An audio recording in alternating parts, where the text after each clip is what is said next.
Some shame can be healthy in a relative sense, some as in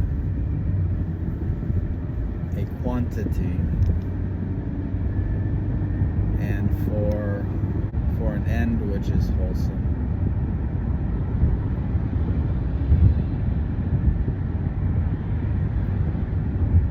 But some shame could be seen as a form of self-persecution, in that one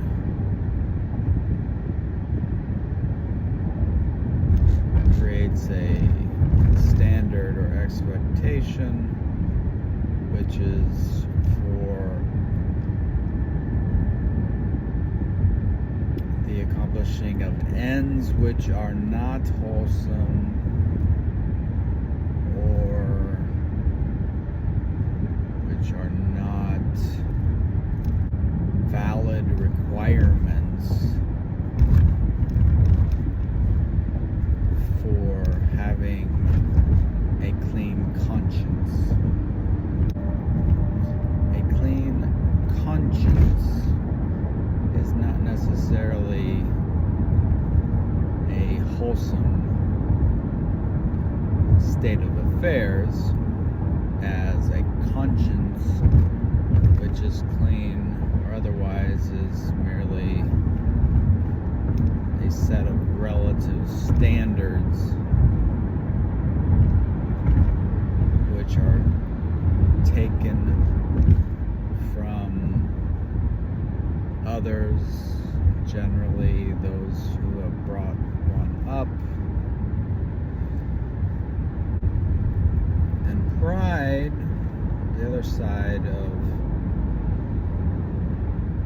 conceit, could be seen as a form or a result of an attitude of competition, which is another way of saying what is generally considered to be the definition of conceit, which is to measure oneself either as more or less or equal to another. And so the attitude of competition can result in pride. So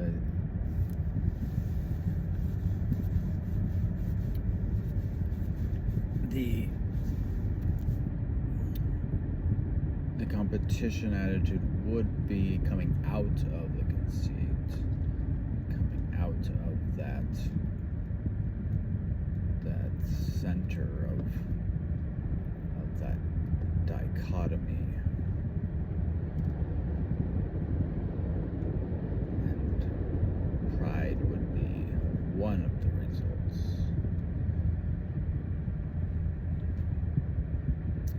And shame could be the other. So if shame is a form of self-persecution, pride would be a form of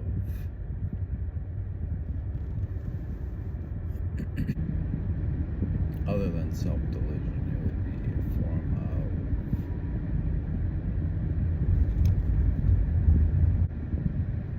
it's more than or different than congratulation.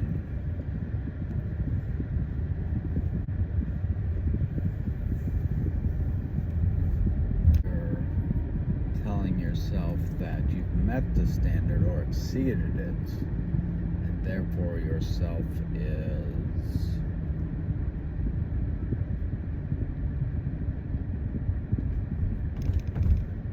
to be considered as being pleasant, as being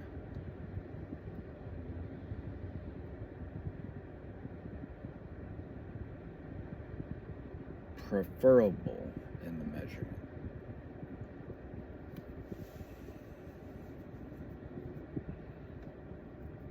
So not just preferable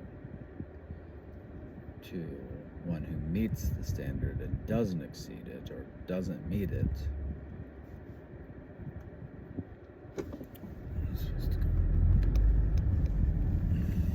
But also to be given the benefit of an attitude of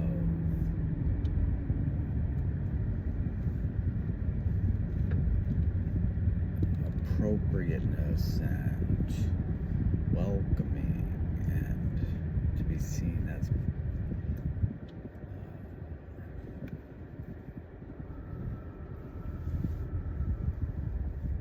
on the good side of the judgment of things and experiences. You must experience those who exceed expectations in a pleasant way, because your attitude is pleasant and the attitude is determining the experience.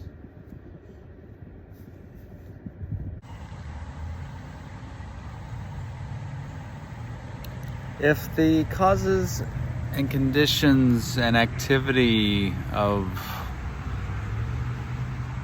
this apparent goings on, this apparent event, this apparent situation were unknown previous to the perception of this situation, this event,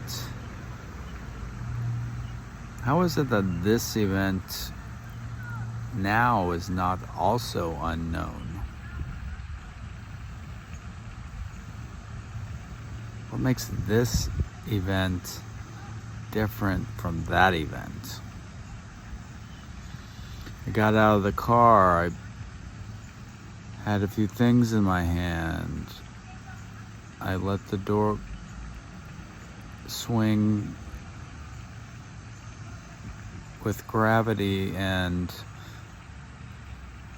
bump my hands, which were holding items, and it was unknown whether the car would knock the items out of my hand or not.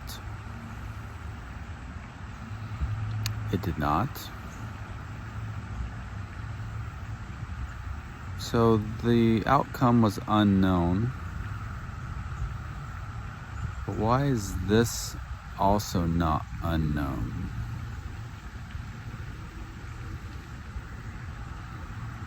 What makes this event more known? Is this event known? This speaking to you and this everything else that is perceived now. What is the outcome of this not also unknown? What would the analysis be if one were to press the question of what one is predicting against the 10 fetters?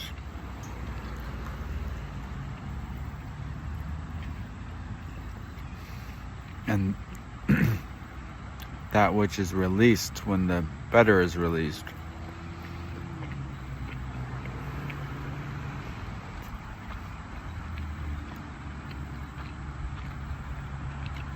Is one predicting that one will find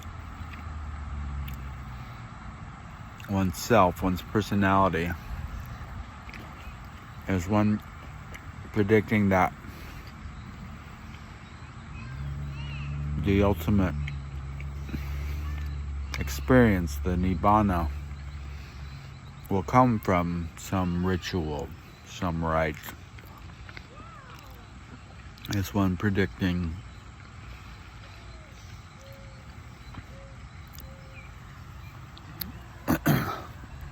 that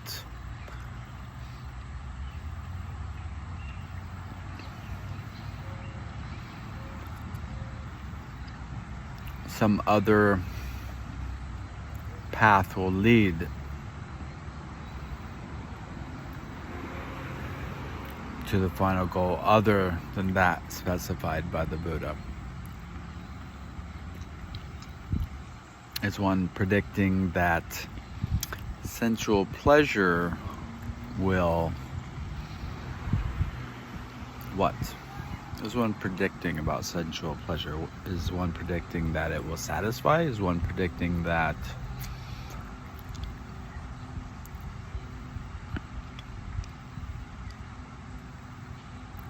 it will be worth the effort to acquire or to strive for?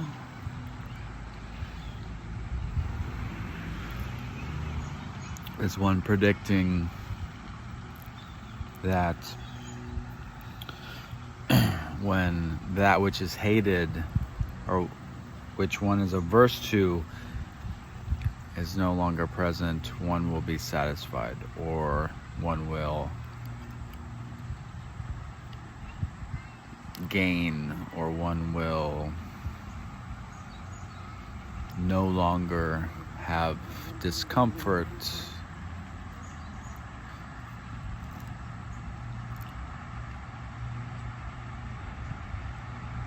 Is one predicting that